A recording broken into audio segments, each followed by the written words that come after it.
శ్రీ గురుభ్యో నమః. ఈ సంవత్సరం చంద్రగ్రహణం ఉన్నది 3వ తారీఖు 3వ నెల 2026.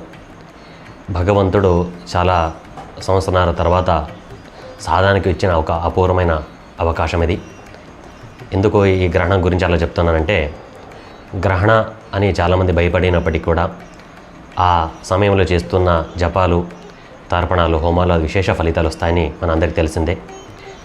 ఈ 2025లో ఏ ఒక్క గ్రహణం లేకపోవడము, ఉన్నప్పటికీ కూడా మన కనబడి ఆచరించలేకపోవడం అనేది జరిగినది. 2026 మనకి కనబడుతున్న మొదటి గ్రహణం ఇది. కావున ఈ సంవత్సరం పాల్గొన మాస శుక్లపక్ష పూర్ణిమ రోజున గ్రహణం ఉన్నది. ఇక్కడ ఈ గ్రహణములో కొన్ని దొందలు ఉన్నాయి. అదేంటి అనగా, చంద్రగ్రహణం ఉండడం, ఆ చంద్రగ్రహణం ఆచరణ అనేది సూర్యాస్తమైన సమయంలో కనబడితేనే మాత్రమే ఆచరణ.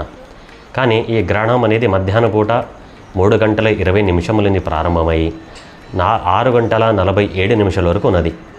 కానీ మన ఆచరణ ఎప్పటి నుంచి వస్తుంది, గ్రహణం పట్టు స్నానం ఎప్పుడు చేయాలి అనే విషయానికి వచ్చినప్పుడు సాయంత్రం 6:27 తర్వాత చేయాలి. కాబట్టి గ్రహణం సూర్యాస్తమయ అంటే 6:25, 26, 27 అనే ఒక్కొక్క సమయం అయినప్పటికీ కూడా మీ ప్రాంత సూర్యాస్త సమయాన్ని బట్టి గ్రహణం పట్టు స్నానం చేయాలి. గ్రహణం వదలడం అనేది సాయంత్రం 6:47 గ్రహణం అనేది విడుతుంది. ఇది ఎక్కడికైనా ఒకటే. గ్రహణం పట్టడం అనేది సూర్యాస్త సమయాన్ని బట్టి, ప్రాంతాన్ని బట్టి మారిపోతుంది. ఓవరాల్గా ఈ యొక్క గ్రహణ సమయం పట్టు సూర్యాస్త సమయం నుంచి 27 నిమిషాలు అయినప్పటికీ కూడా గ్రహణం మధ్యాహ్నం 3:20 నుంచి కలుపుగా 3:27 పాటు గ్రహణ సమయం. కానీ మన ఆచరణ మాత్రం పట్టు స్నానం, విడుపు స్నానం అనేది సూర్యాస్తం సమయం నుంచి ప్రారంభమై గ్రహణం విడిచిన తర్వాత అంటే 6:47 విడిచి స్నానం చేయాలి. ఇంకా ఆ రోజు గ్రహణ సమయం నిమిత్తంగా ఉపవాసం ఉండాలనుకున్నవాళ్ళు కాకుండా ఉండాలి ఖచ్చితంగా. ఆరోగ్య సహకరించి వయసులో ఉండి అన్ని రకాల ఆరోగ్యంగా బాగున్నవాడు సూర్యోదయం నుంచే ఎలాంటి ఆహారం స్వీకరించక పనికిరాదు. అసక్తులు, వయోవృద్ధులు, చిన్నపిల్లలు వచ్చేసి 11:20 వరకు స్వీకరించవచ్చు.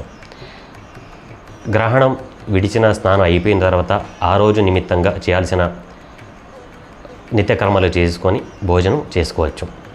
దాంట్లో ఎలాంటి నిబంధనలు అయితే లేవు. ఇంకా గ్రహణం యొక్క అశుభ ఫలితాలు ఏ రాశి వారికైనా వస్తే మిథున, తుల, వృశ్చిక, మీన ఈ రాశి వారికి శుభ ఫలితాలు. మధ్యమ ఫలితాలు వచ్చేసరికి మేష, కర్కాటక, ధనుసు, కుంభ ఈ రాశి వారికి మధ్యమ ఫలితాలు. మిగిలిన వృషభ, సింహ, కన్య, మకర రాశుల వారికి అధమ ఫలితాలు ఉన్నాయి. కాబట్టి ఈ అధమ మధ్యమ ఫలితం ఉన్నవాడు పెద్దగా భయపడే అవసరం లేదు.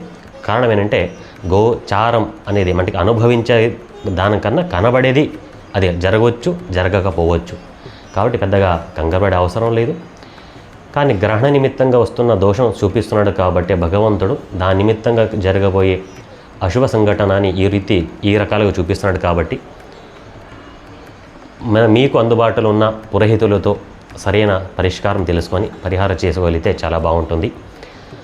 మన హైదరాబాదులో భాగ్యనగరంలో ఉన్న శ్రీపీఠంలో 4వ తారీఖు గ్రహణం చాలా తక్కువ సమయంలో ఉండడం వలన, అంటే 27 నిమిషాలే ఉండడం వలన ఆ సమయం జపము అవన్నీ కుదరడం లేదు. కాబట్టి 4వ తారీఖు ఉదయం ఈ గ్రహణ నిమిత్తంగా పరిహార అవసరం ఉన్నవాడు మమ్మల్ని సంప్రదించవచ్చు.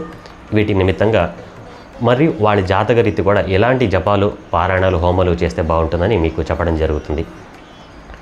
ఇంకా సహజంగా అందరూ దానం చేయవచ్చు అంటే ఖచ్చితంగా కేతుగ్రస్త చంద్రగ్రహణం కాబట్టి వెన్న, వెండి, బియ్యం, వెండితో చేసిన సర్పాకారము వీటిని బ్రాహ్మణులకి పేరు గోత్రంతో సహా దానం ఇవ్వలేను. అది కూడా గ్రహణ సమయం పనికిరాదు కాబట్టి గ్రహణ విడిచిన తర్వాత కానీ మరో రోజు కానీ ఇది దానం ఇవ్వలేను. గ్రహణ నిమిత్తంగా అశౌచం ఉన్నవాడు కావచ్చు, బహిష్ట స్త్రీలు కావచ్చు, ప్రతి వాళ్ళు కూడా గ్రహణం విడిచి స్నానం, పట్టు స్నానం 2 అవసరం ఉంటే ఖచ్చితంగా చేయాల్సి వస్తుంది. ఇంకొక సందేహం, ఈ గ్రహణ సమయంలో మనకు ఉపదేశాలు ఉన్నాయండి, మనకు ఇలాంటి సమయంలో జపం చేయవచ్చా, ముట్టు అంటూ పొరుడులు ఉన్నాయి అంటే గ్రహణం ప్రారంభం నుంచి ప్రారంభంతి వరకు ఎలాంటి అశౌచం పనిచేయదని శాస్త్రం చెప్తుంది.